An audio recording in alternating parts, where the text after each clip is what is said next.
Ano ang tinatagong lihim ng Mall of Asia o MOA?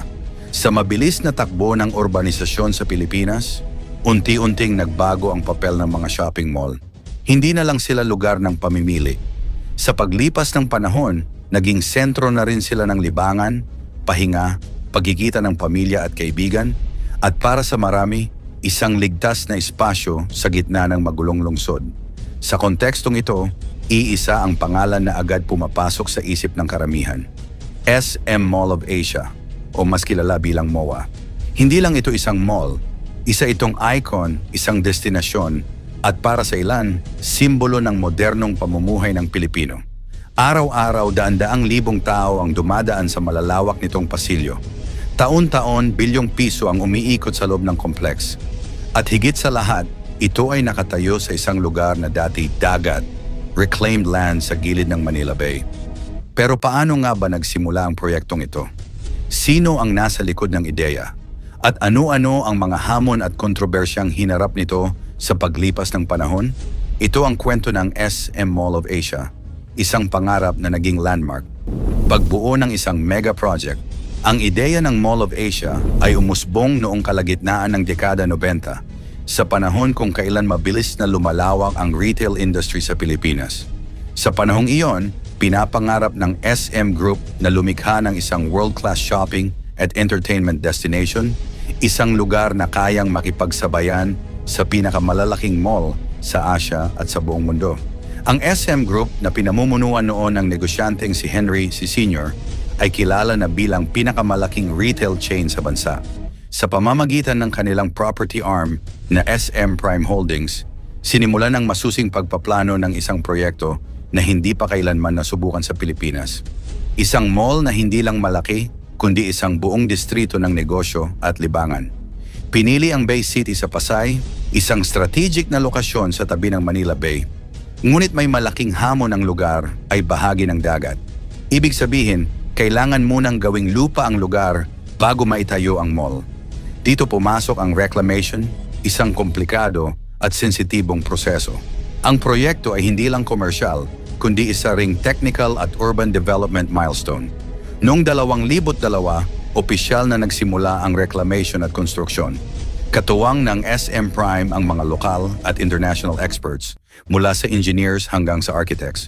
Ang disenyo ng mall ay pinangunahan ng Arquitectonica, isang international architectural firm na kilala sa modern at iconic designs, habang siniguro naman ng mga lokal na profesional na ang istruktura ay akma sa klima ng Pilipinas at kayang tumagal sa natural na kalamidad. Ang layunin ay malinaw, hindi lang magtayo ng mall, kundi isang destinasyon.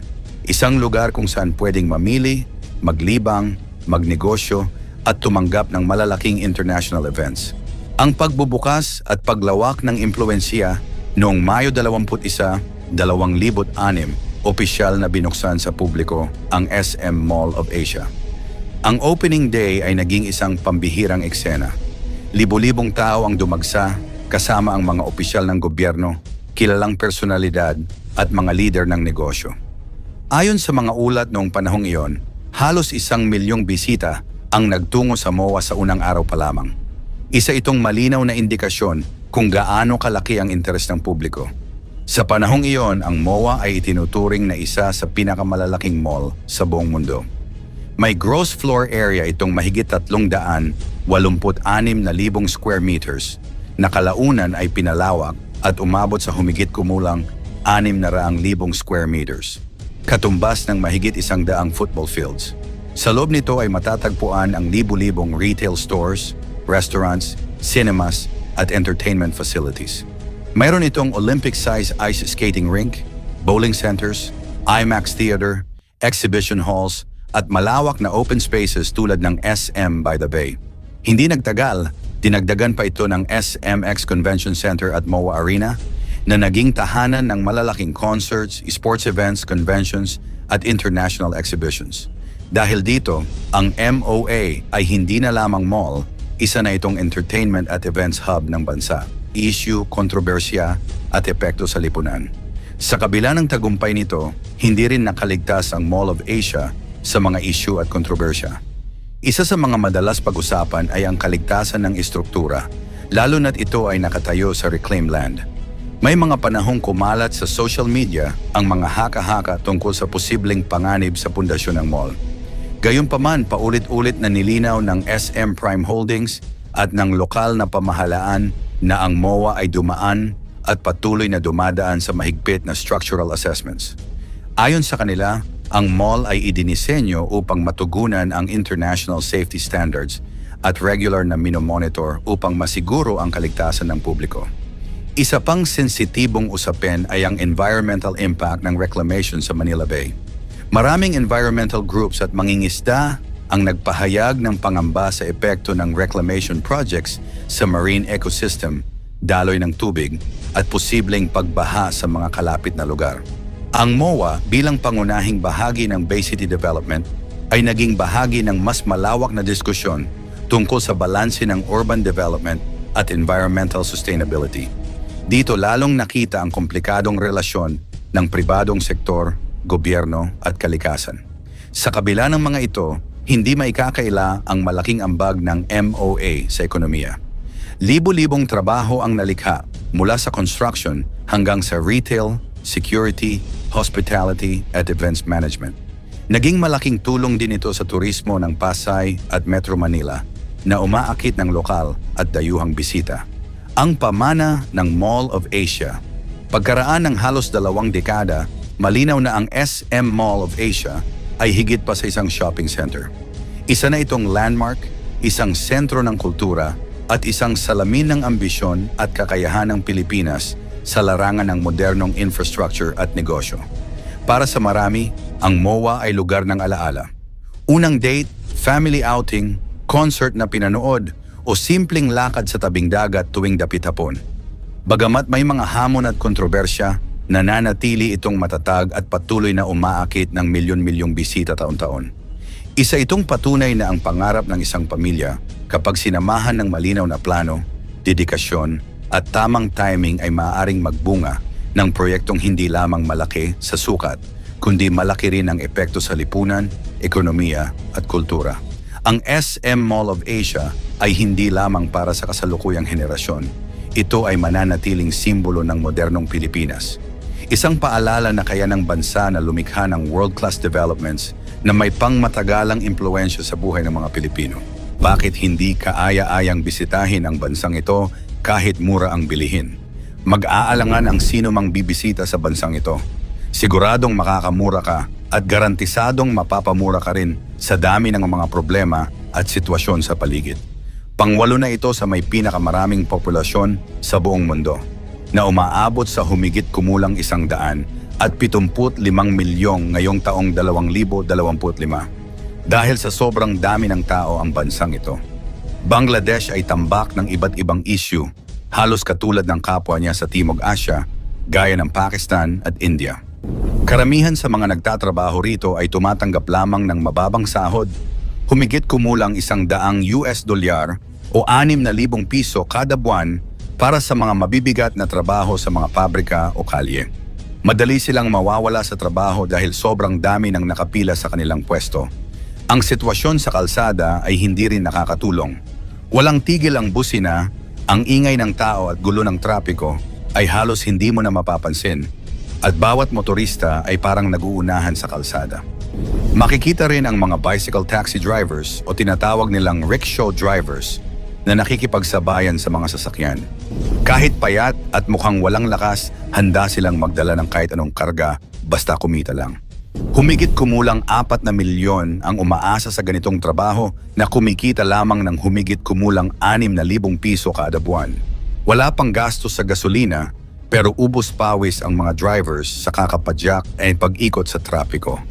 Ang mga lansangan at palengke ay puro tensyonado, puno ng street vendors sa bawat sulok. Ang pagkain sa mga stall ay mukhang masarap sa unang tingin, ngunit kadalasan ay mausok at marumi ang kapaligiran. Ang mga gusali ay makikitang pinapatayo ng walang patid at walang katapusan ang construction projects na nagdudulot ng alikabok at polusyon. Sa mga lungsod, ang mga opisyal na holiday ay naiiba rin. Halimbawa, Biyernes at Sabado ang opisyal nilang pahinga, kaya magsisimula ang linggo sa linggo o sa Lunes, depende sa lugar. Isa sa magaganda sa bansang ito ay ang mababang presyo ng bilihin. Sa halagang ₱100, makakabusog ka na sa pagkain at sa ₱600 makakatuluyan ka sa maganda at maayos na hotel. Isa pang kaakit-akit na aspeto ay ang pakikitungo nila sa mga dayuhan. Kapag nakakita sila ng dayuhan, lalo na sa mga puti, interesado silang makipagkamay o magpa-picture. Subalit sa kabila ng kaakit-akit na aspeto, may humigit kumulang 5 milyon na naninirahan sa lansangan at karamihan sa mga may tirahan ay walang sariling banyo o palikuran. Ang industriya ng tela ay isa sa pinaka-prominenteng sektor ng Bangladesh. Halos lahat ng kilalang brand sa mundo ay may pabrika rito at pinagsasama-sama ang iisang material para sa iba't ibang pangalan. Ang mga manggagawa, kabilang ang menor de edad, ay pinapasahod ng napakababa, umaabot lang sa ₱300 kada araw o $5. Ang init sa mga pabrika ay umaabot sa 40 degrees Celsius at halo-halong pawis, alikabok at amoy ang bumabalot sa buong lugar.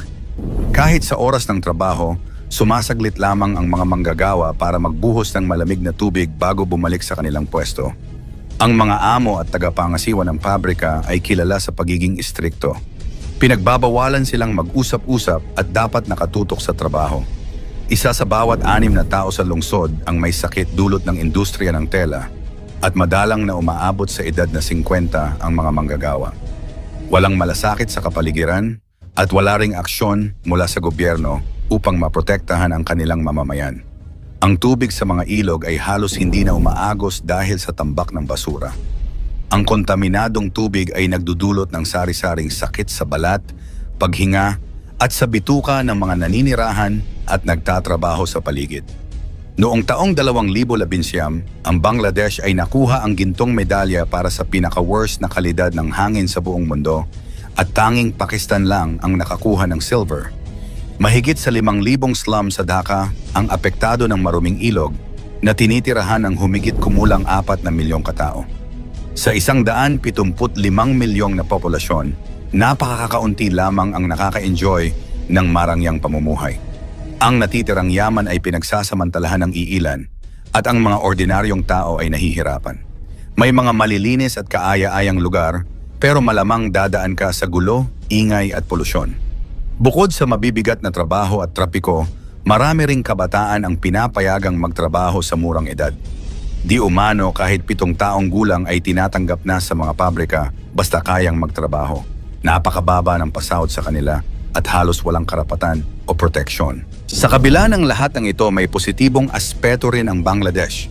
Mura ang bilihin, may masasarap na pagkain, at may ilang lugar na kaaya-aya sa mga turista. Ang kultura at pagkukusa ng tao ay kahanga-hanga, lalo na ang pakikipagkamay, pagpicture, at hospitality sa mga dayuhan. Ngunit, sa kabuuan, kailangan mo ng lakas ng loob at tiwala sa sarili para makalibot sa bansa. Kung ikaw ay bibisita sa Bangladesh, dapat maging handa ka sa ingay, trapiko, at mabigat na sitwasyon sa kalye. Huwag mong aasahan na tahimik o maayos ang bawat lugar. Sa halip, tingnan ito bilang kakaibang karanasan kung saan makikita mo ang hirap, determination, at kultura ng mga tao sa kabila ng kahirapan. Dagdag pa rito, para sa mga turista, makakatulong kung may kaunting plano bago maglakbay. Magdala ng face mask para sa alikabok at polusyon, sapat na tubig para manatiling hydrated, at komportabling sapatos para sa mahabang lakad. Kung pupunta ka sa mga pabrika o industrial area, iwasan ang direktang kontak sa lupa o tubig para maiwasan ang sakit. Mahalaga ring maging maingat sa traffic. Palaging tumawid sa pedestrian lanes at obserbahan ang galaw ng rickshaw at bus sa kalsada.